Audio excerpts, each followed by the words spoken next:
We can be dream makers, nurturing, compassionate. Nosotros podemos ser más unidos. We can be anything.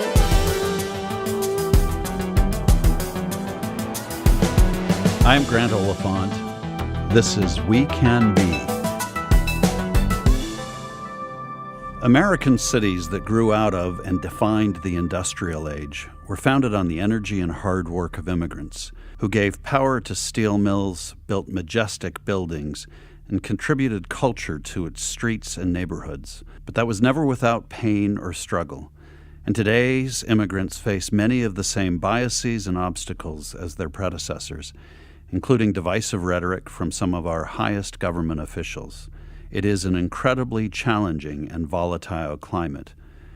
But it is out of this atmosphere and with enormous hope that Betty Cruz founded Change Agency in 2016. Today we talk to Betty about building welcoming and inclusive communities, the stories of Pittsburgh's modern-day immigrants, and what she's learned about herself through her own journey from Miami to the Midwest. Betty, welcome. Thank you. Thanks so much for having me. I've had the opportunity to know you over a number of years. You used to work in the mayor's office as director of special initiatives, which is really where we got to know each other. And now you've gone off to lead this organization that's really focused on promoting a welcoming and inclusive community. Tell us a little bit about how you grew up and how you came to have the values that you do. Yeah, so my parents immigrated from Cuba in the early 70s with my brother and landed in Miami. And then a couple years after that, I was born.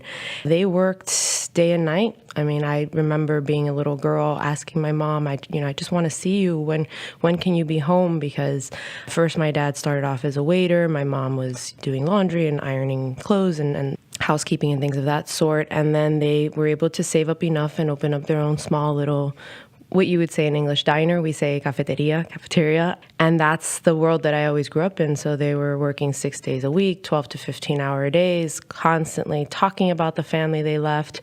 I was surrounded by Cuban culture because my mom doesn't speak English and because they left so much family behind. That was my everything. It's their work ethic and dedication really has shaped me.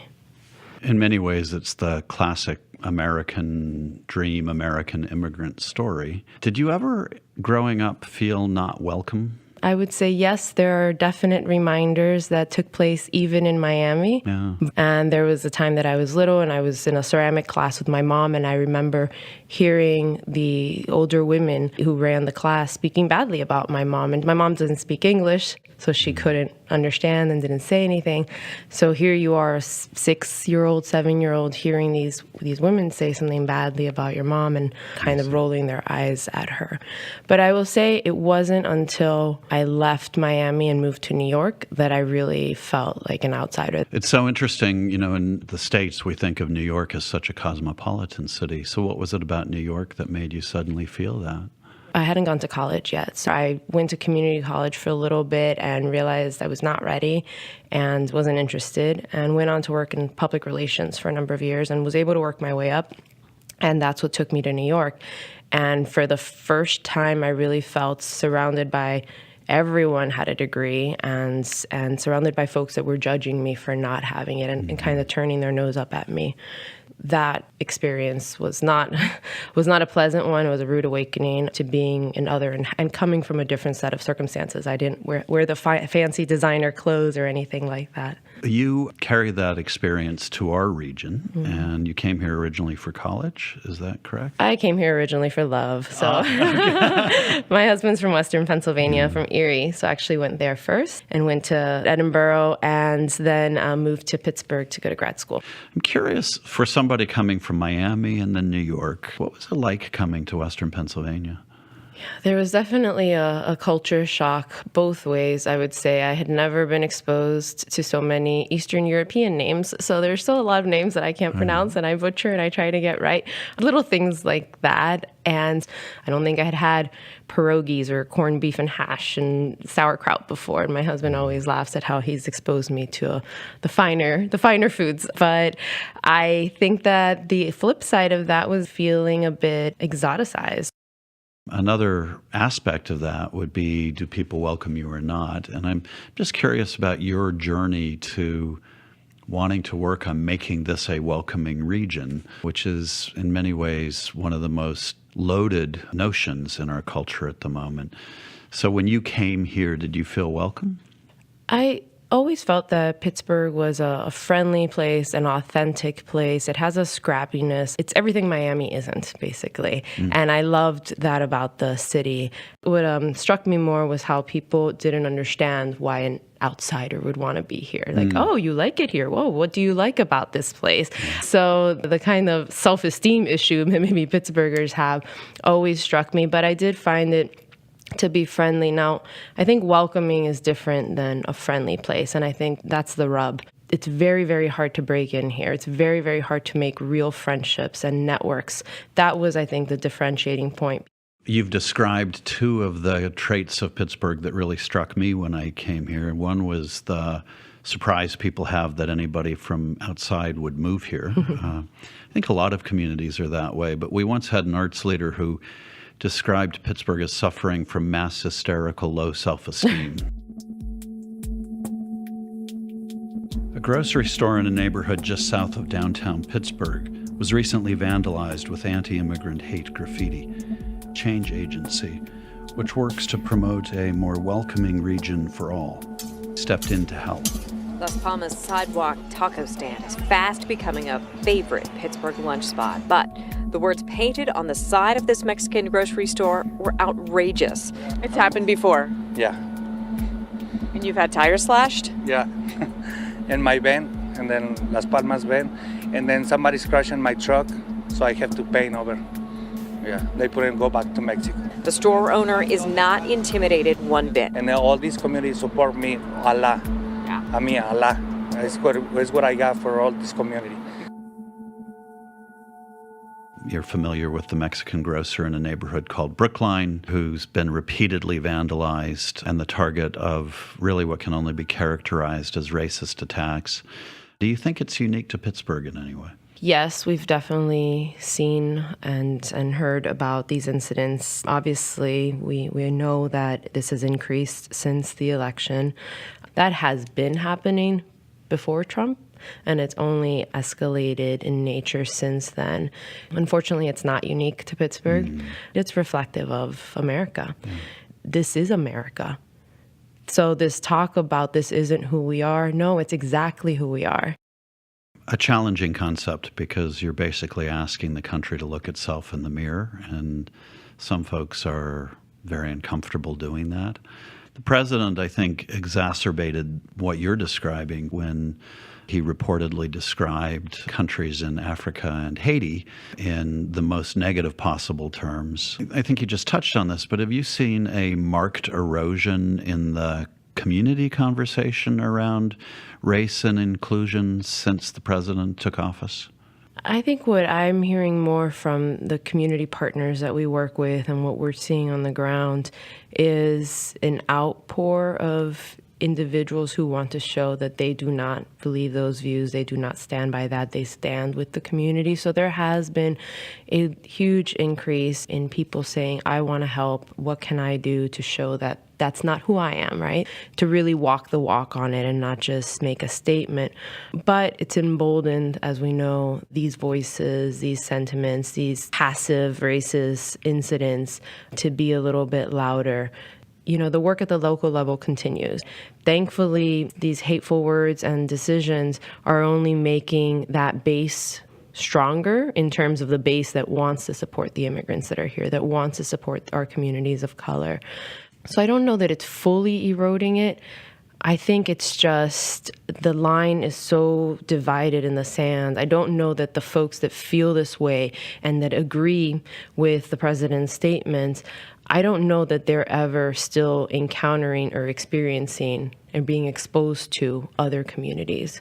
So as long as that divide is still there, whether it's a rural-urban divide, and it's more than that, right? Because we know that neighborhoods like Beechview and Brookline, which have a large growth of the Latino community and others and refugees, they are still seeing very much a clash with their neighbors that have long lived there. It's outside of the choir issue, right? So people who have been open already or curious already are maybe being encouraged because of the negativity to go further and do more. But those who feel left out for other reasons or just hate others or don't want to connect aren't coming out, you know? Now, has anyone ever heard the snake that I read every once in a while? I can do it if you'd like. Should I do it or not? Should I? Take me in, O tender woman, take me in, for heaven's sake. Take me in, O tender woman, sighed the broken snake. Now she clutched him to her bosom. You're so beautiful, she cried. But if I hadn't brought you in by now, you certainly might have died. Now she stroked his pretty skin and then she kissed and held him tight. But instead of saying thank you, that snake gave her a vicious bite. I saved you, cried the woman, and you've bit me. Heavens, why? Oh, shut up, silly woman, said the reptile with a grin. You knew damn well I was a snake before you took me in.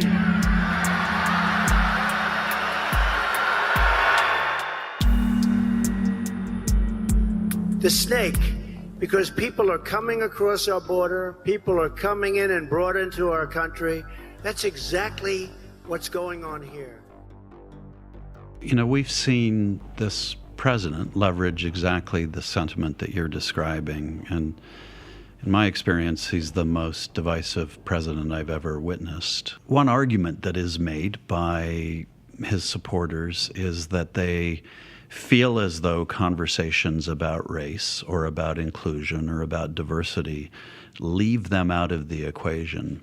And I'm curious, in your work, how you reflect on that and how you answer that. Yeah, it's something that we're grappling with and trying to figure out what place we can have in that conversation, because it's a much needed piece of this puzzle. And we have hosted community meetings. We have a series called From Other to Us that we've done as part of the All for All initiative to tell those stories and show how you go from being the other to being part of us and what that means and what that struggle looks like for each of those communities. But at the end of the day, the individuals that show up are those who, like I said, are already there. Mm-hmm. They already get it. Maybe they want to learn a bit more. They find those dialogues rewarding, and it's been great. But we're not quite reaching those folks who just don't feel that they even want to engage or just don't see any benefit to having, people from diverse backgrounds and perspectives at the table. I love what you just said, though, about the value of sharing stories, because I think, it's been said that it's impossible to hate somebody whose story you know. Mm-hmm. Is there been anybody along the way whose story has particularly grabbed you, or a person you've encountered whose experience has transformed how you're viewing the work that you're doing? I think it's a constant set of stories day in and day out. There's a few families that I've been connected to who are from Liberia and are living in the Mon Valley and in desperate need of asylum, being able to connect them to an immigration attorney who's going to help them and hopefully get them where they need to be. And we did the immigrant workforce program and offered daycare on site, to know that 4 of those families, 4 of the moms who participated and now have jobs as a result, wouldn't have been able to.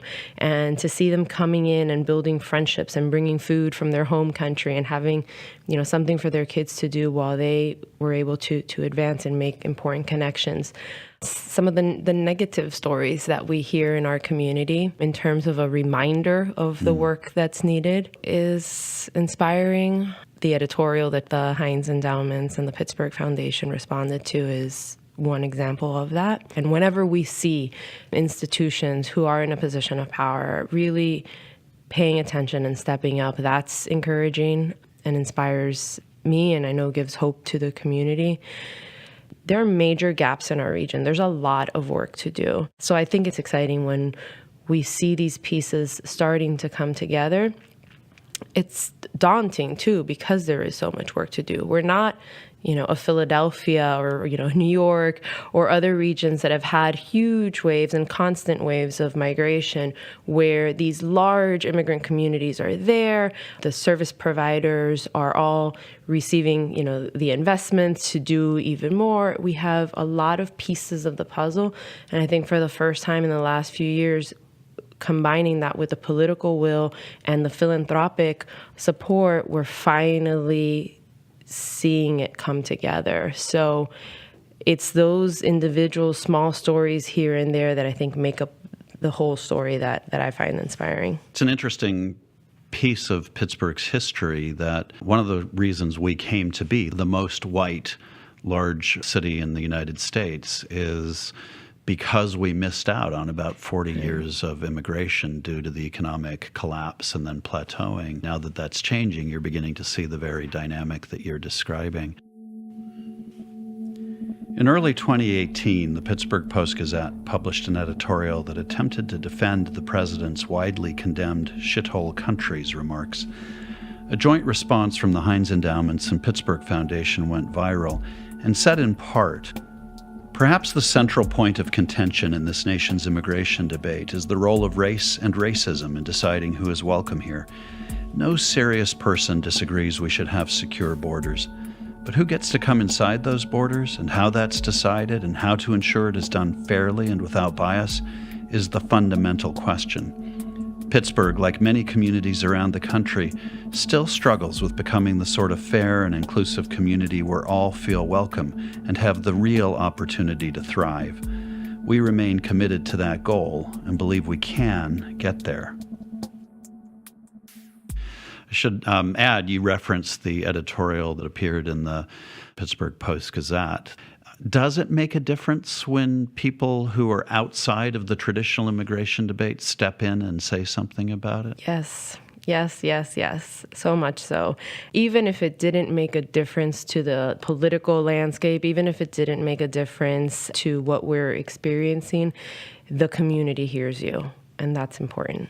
Thank you for that. Sometimes I think people in the community more broadly struggle with the idea that this is their debate. If they're not touched personally by having immigrants in their midst. How would you make the case to people in our region that this is their issue, even if it doesn't affect them directly? I feel that a lot of times the things that we say are lacking in our backyard, maybe it's we're in a community that's now experiencing a high level of blight. Maybe we are living in neighborhoods where the small business just isn't able to open its doors, and main streets are not energized. Maybe there's a lack of a feeling of community, of culture, and folks are still bleeding out because that's still happening in our region in different pockets, right? They want better opportunity. They want to feel safe. They want to feel like they're in an interesting and engaging community that's neighborly.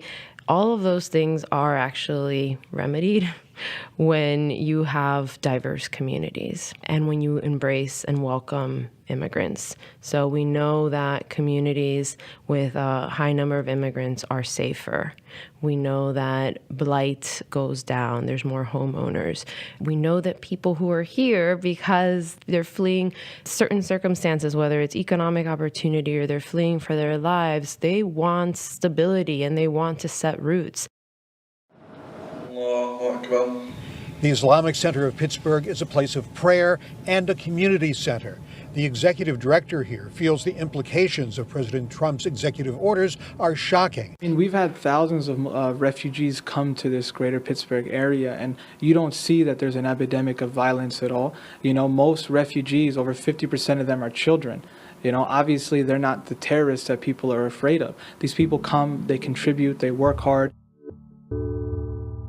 We talk so much also about how immigrants are entrepreneurs. That's also because of necessity. That's also because people, unfortunately, aren't taking a risk on them, just like they're not taking a risk on Black Americans because of racist views, because they don't understand them, they don't understand their credentials. That same struggle, that same outsiderness, that same racist view, that same, I don't want you to be a part of this, is what they've been experiencing. So we have to do more to find opportunities to shine the light on that truth, and so that the opportunities that can come from opening doors for immigrants also has a positive impact on all communities of color. When you inject a community with that life of different experiences, it is better for the whole community. Now, how you get someone who doesn't see that to see that without experiencing it, I don't know.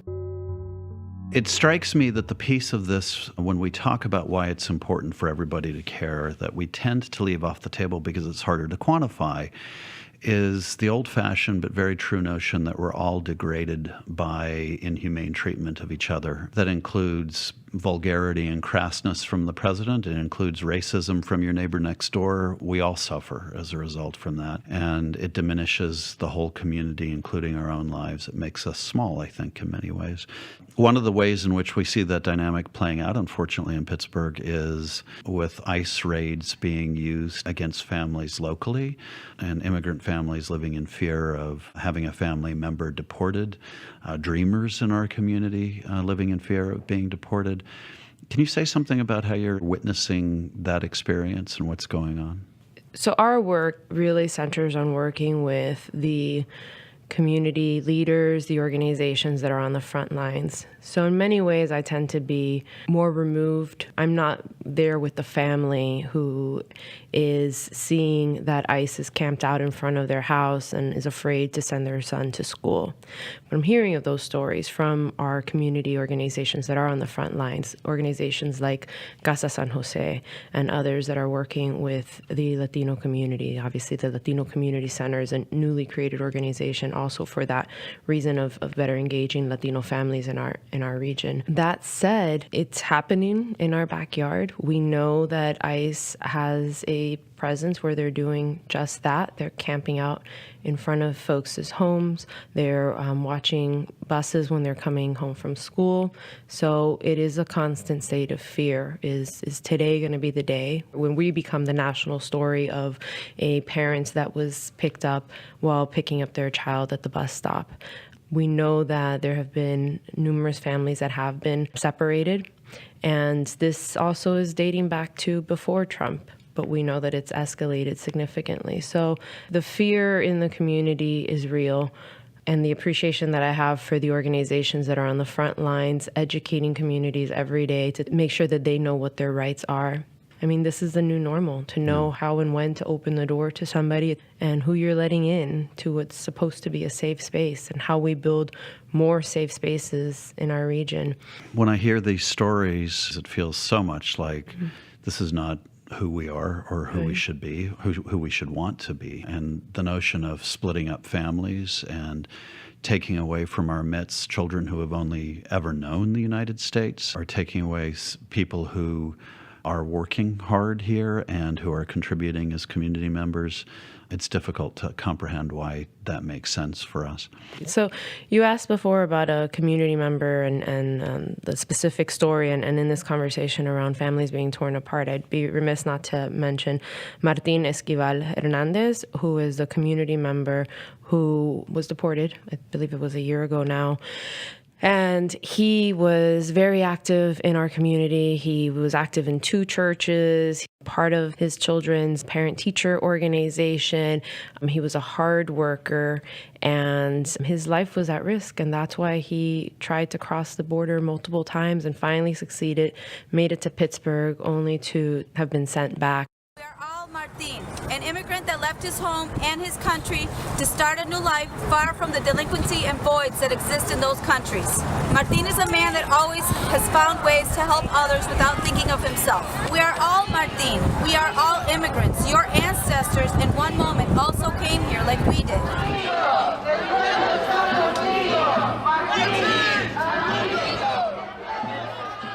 One thing I've heard from the grassroots, the community organizations that, again, are on the front lines is that his story actually, as horrible as it was, it gave the community a gift, which was a gift of mobilizing. Our community is now better prepared with a rapid response system, with community partners that are working even more closely together as a result of his story. And I think it's an important one that we should all know. It's a sad truth that sometimes it takes something negative for people to mobilize and begin to focus on what's important to them. Do we know, is he safe? I believe so, yes. So far. As far as I know. Mm-hmm. Betty, your story is so interesting, your self-awareness about the journey you've been on and the range of work that you're doing is such an asset to Pittsburgh. You embody, I think, the movement to change not just our community, but the country, and thank you for the work that you're doing in that respect. Thank you, and thank you for the Heinz Endowments for the work that you're doing and for making All for All possible. At a time when there is so much vitriol and divisiveness in our society, Betty Cruz's work reminds us how much we have in common, and that the very strength of this nation of immigrants lies in our capacity to welcome and embrace not only a diverse people, but change itself.